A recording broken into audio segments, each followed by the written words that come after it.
Hey everyone, welcome back to Learning English with Fasil. Today we are diving into a super exciting topic, verbs. That's right. If you want to know where all the action is in language, it's all about verbs. Verbs are those magical words that representing action. Think about it: running, jumping, working, loving on the outside, loving, thinking, or considering on the inside. Without verbs, we wouldn't be able to do anything, feel anything, or even be anything crazy, right? They are truly the heartbeat of our sentence. Verbs shows us what the subject is doing or experiencing, and the wild thing is they are only type of words that are absolutely essential for making a sentence. Not even nouns. Those words that represent things, right? Need to be in every sentence. Now, because verbs are so important, they came with lots of rules, which can make them a bit tricky to learn. But don't sweat, I'm here to help. So, here's what we're going to cover in today's video. The different type of verbs, the various form they can take, and how to conjugate verbs in all those tricky tenses. Plus some awesome tips on how to use them effectively when you're speaking or writing. So whether you're a student trying to up your grammar game or writer looking to make your work pop, understanding verbs is our first step. So let's jump right in and explore the wonderful world of verbs together. So make sure to hit the like button if you're excited to learn more, and don't forget to subscribe to Learn English with Fasil for more awesome content. Let's get started. Now that we've set the stage for understanding just how crucial verbs are, let's dive deeper into what exactly a verb is. What's a verb? In simple terms, verbs are words that describe actions, whether they're things we do physically, like running, jumping, or mentally, like thinking or imagining. They also describe a state of being. Think about verbs like be or become or and exist. For instance, if I say Salah ran across the field, kicked the ball, and scored the goal, we are using action verbs to illustrate what happened. Let's check out this historic quote. I am the state. That's from King Louis XIV. And it's a great example of a verb expressing a state of being. But here's where it gets even more interesting. Some verbs function as helper verbs. They assist other verbs, engaging the tenses, providing more information about the action. For instance, in the sentence, she has been jogging for a month and already feels her stamina increasing. The word has is acting as a helper verb, indicating an ongoing action. Let's not forget about negation as well. For example, in Spider-Man's iconic line, I don't feel so good, the word don't serves as a helper verb to flip a positive statement into a negative one. Now, it's important to remember that every complete sentence must contain at least one verb. Without a verb, we end up with an incomplete sentence or a fragment. The only exception, imperative sentence, which are common telling someone to do something. Here's an additional golden nugget. A sentence also needs a subject, the one performing the action. The relationship between subject and verb is essential because it affects how the verb is conjugated, especially with the most common verb, which is verb to be.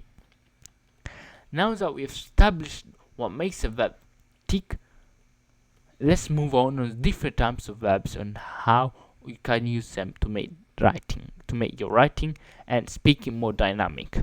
But first, be sure to grab the like button if you're enjoying this deep dive into the world of verbs. Types of verbs. Alright. Now that we've laid the groundwork about the verbs and their importance, Let's dive deeper into the different types of verbs you'll encounter. First up, we have action verbs. These are the heavy hitters. Action verbs express what subject is doing. For example, in our early sentence, Salah ran across the field, run is action verb, showing what Salah is physically doing. Action verbs. Their definition is action verbs express physically or mental action performed by subject of the sentence. Basically, they describe what the subject is doing at any given moment. Examples can be she runs every morning. Here the action of running is physical. Or another one can be he considers his option. The action of consider is mental. It's important to remember the action verb gives sentence energy and clear imagery. They can be powerful and help visualize action taking place. Then we have stative verbs, also known as state of being verbs. Describe a subject about state, condition, or feeling rather than an action. They tell us how someone feels or what they think. Examples include verbs like want, love, know, and believe. For example, for instance, in the sentence I want ice cream, she loves her family, or he knows the answer, we see that verbs expresses state of being. To contrast, dynamic verbs are action verbs that describe something that changes or happens over time. Examples include verbs like run, eat, or play. For instance, I run every morning demonstrates an action. Interestingly, some verbs can be both stative and dynamic, depending on the usage. Take the verb be. In the sentence, she is happy, is stative, indicating a state of being. However, they are being difficult is dynamic, referring to a temporary behavior. Another verb is a verb have. I have a car is stative because it indicates ownership, while I'm having lunch expresses an action in progress. It is essential to note that stative verbs do not typically appear in continuous verb. For example, saying I am wanting some coffee is incorrect. What you say instead, you say we use I want some coffee. However, stative verb can be used in perfect tenses, such as in the sentence I have no hair for years, which is perfectly acceptable. So, lots of verbs can have more than one meaning, allowing them to be used as either dynamic or stative, depending on the context. This is especially true for perception verbs such as see, hear, taste, smell, and feel. When perception verbs are used to describe an involuntary action, meaning the action occurs passively or unintentionally, the infraction are stative verbs. This is evident when they are used in a general sense, representing a state of being that is consistently true. For example, I can't see without my glasses. Here stated because is describing an ongoing condition of vision. Cake still tastes great even if you know your birthday. Here stated because it's indicating a constant state of enjoyment related to the cake. On the other hand, when these verbs are applied to denote voluntary action, which is specific, deliberate, temporary events, they are considered dynamic. This allows for their use in continuous tenses, indicating an ongoing action. For example, I haven't been seeing well since I lost my glasses. It's dynamic because it's highlighting a temporary issue with vision. We were tasting cakes for the wedding all afternoon. It's dynamic because it's referring to the deliberate action of tasting.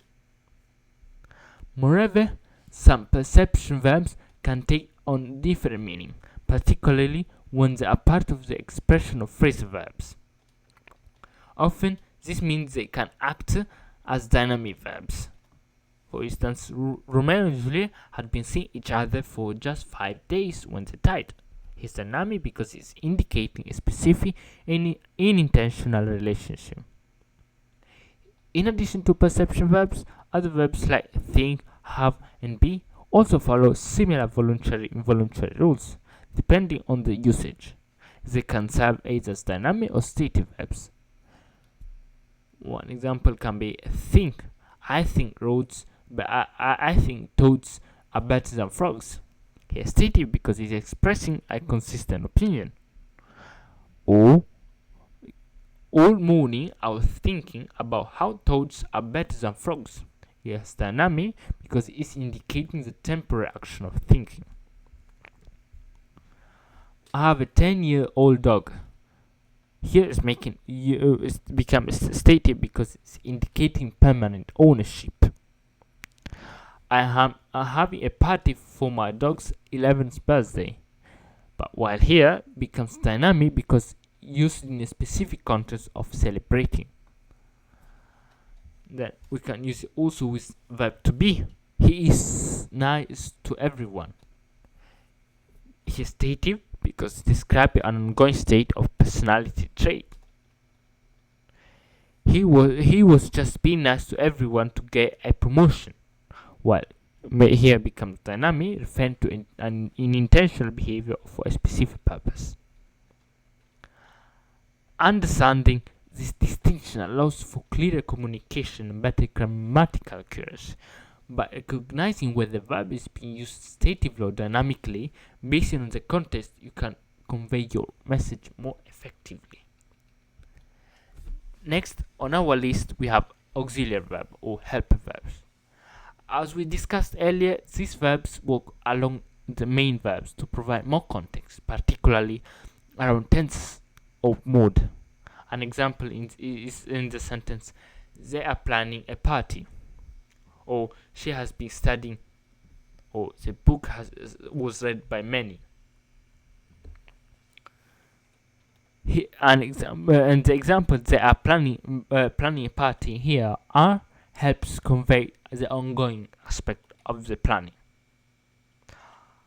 Helper verbs, also known as auxiliary, as I said, assist main verbs. Assist the main verbs to form first tenses, mood, or voices of the main verb. So they modify the meaning of the main verb rather than delivering action on their own. For example, she has completed her homework. Here has helps indicating the present perfect tense of the main verb, completed. They are eating dinner. Helper verb are helps express the continuous action of eating. Common helpers verb can be, have, and do, which are the most frequently used helper verbs. They can combine with other verbs to change tenses or create negative forms. Now let's talk about modal auxiliary verbs. These are specifically types of auxiliary verbs that add extra meaning to the main verbs in a sentence, often indicating necessity, possibility, or capability. Unlike regular verbs, modal auxiliaries aren't the main action of the sentence. They're more like assistants that tweak the main verb's meaning. Common examples include can, could, may, might, must, should, would, and ought. For example, take the sentence, I could swim across the English Channel, but should I do it? Here the word could is a modal verb that expresses capability, suggesting that swimming across the channel is something within speaker's power. On the other hand, should introduces the idea of advisability. Question whether it is the right or necessary action to take. Should introduces the idea of advisability, questioning whether it's right or necessary action to take. Even though both are auxiliary verbs, they influence the sentence differently. Could tells tells us about the ability, while should raises a question about wisdom or necessity. Another example is she must be the strongest person on the team, and might be the stronger person in the region. In this case, must convey a strong degree of certainty based on the evidence of belief. It's almost certain she's strongest on the team. Then might steps into a suggestion or possibility. It's not guaranteed, but there's a chance she is the strongest in the whole region. Both verbs are shaping how we understand the level of certainty or impossibility. Modal verbs don't just modify the verbs, they also help convey the speaker's attitude or the likelihood or something happening. For instance, must often implies something is necessary or very likely, while might suggests that something is less certain. So, when you're crafting a sentence, think about subtle nouns that modal auxiliary verbs can add. They might be small, but they are powerful tools for expressing a wide range of meaning. Understanding these different types of verbs will enhance your grammatical skill and improve your writing, speaking abilities. They are foundational in construction meaningful and coherent sentences. Now, let's dive into phrasal verbs, which are phrases that function as a single verbs despite combining multiple verbs. Take the verb get, for instance.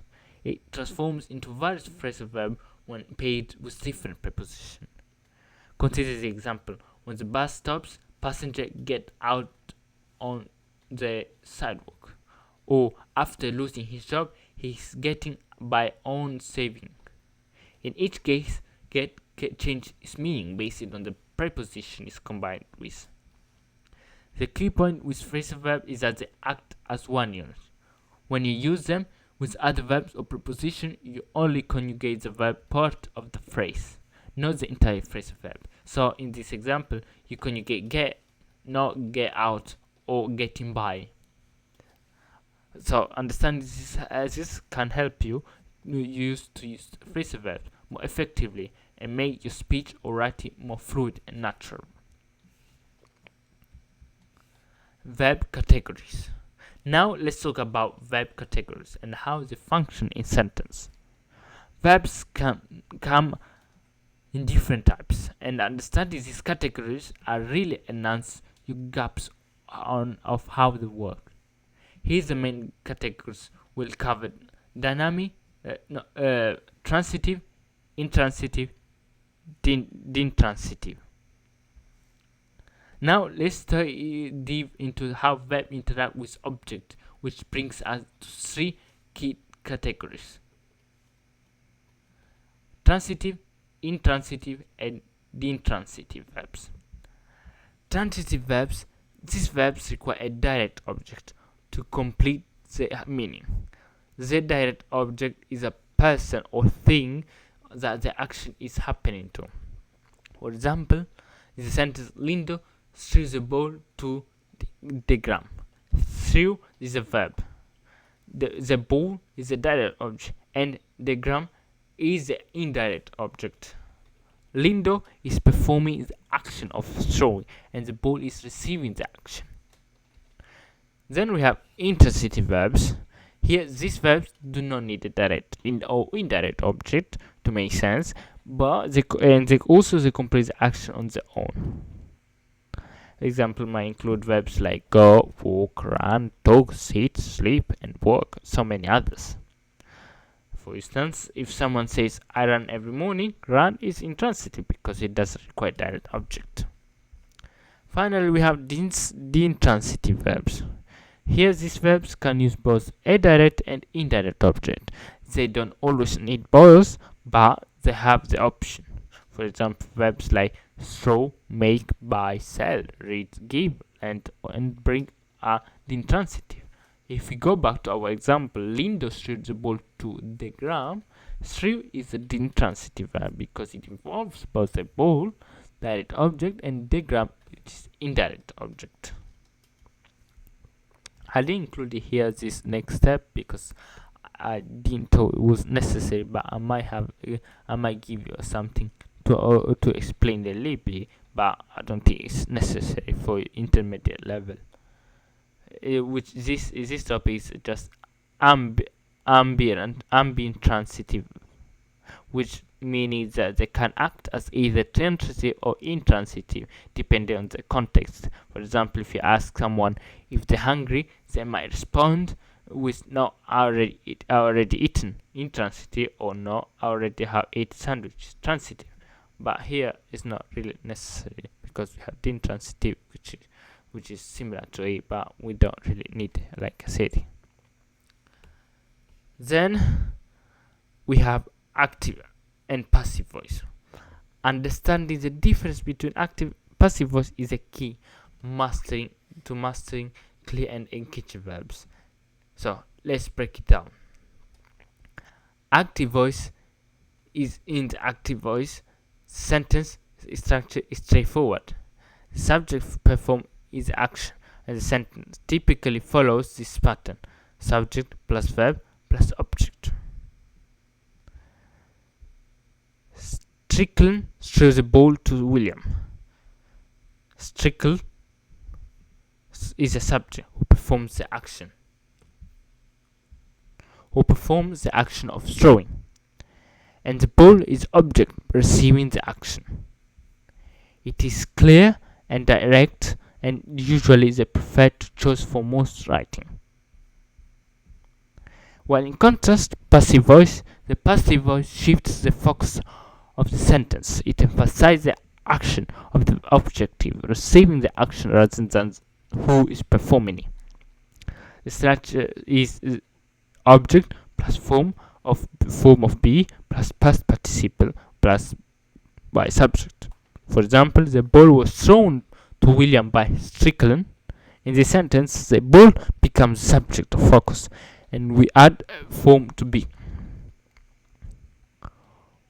Was before the past participle, which is thrown, and Strickland is mentioned at the end, which can be useful if the action recipient or the action itself is more important than who performed it.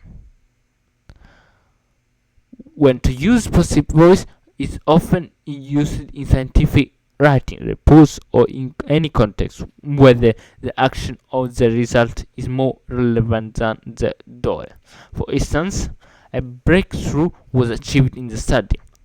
Here, focus on the result and not who achieved it. Potential issue can be there might be some potential issue where while passive voice has its place, overusing it can lead to vague or wordy sentence. For example, William was thrown the ball by Strickland. This construction can sound awkward and is less common. In summary, choose active voice for clarity and directness, and use passive voice when the action of the recipient needs emphasis. By mastering both, you can take your writing more versatile and impactful. Absolutely, I understand. Here's how you might seamlessly connect the discussion about active voice and section verbs, linking verbs. Let's take a moment to explore another important aspect of sentence structure, which is linking verbs. Just as we saw how shifting from active to passive voice changes the focus of the sentence, understanding linking verbs helps us to see how different elements of a sentence relate to the subject. So far, we've discussed how verbs can either show action or link the subject to the other part of the sentence. In the active voice, the subject performs the action, like in the Strickland threw the ball to William. But when we use linking verbs, the focus shifts from action to connection. Linking verbs, sometimes called copular verbs, don't show action. Instead, they connect the subject of the sentence to additional information. For instance, in the sentence, Garfield is a cat, the verb is doesn't describe what Garfield does. Instead, it links Garfield to his identity as a cat. Similarly, Oops, I forgot to change. Never mind. Similarly, linking verbs can connect subject to other descriptors, whether they are nouns, adjective, or even preposition phrases. For example, Garfield is in the kitchen. Here, is links the Garfield to his location, or Garfield became fat by eating lasagnas.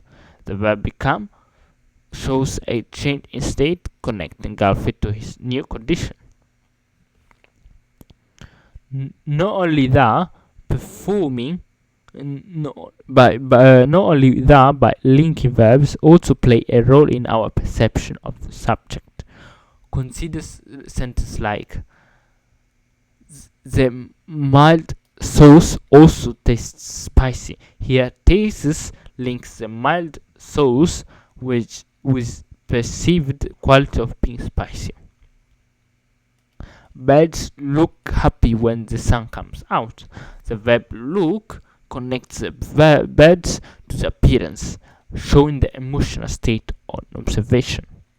By mastering both active and passive voice, as well as understanding linking verbs, you can enhance your writing, make your sentence clearer and more descriptive. Whether you're focusing on the action or linking the subject to additional details, these elements helps you craft more effective and engaging communication.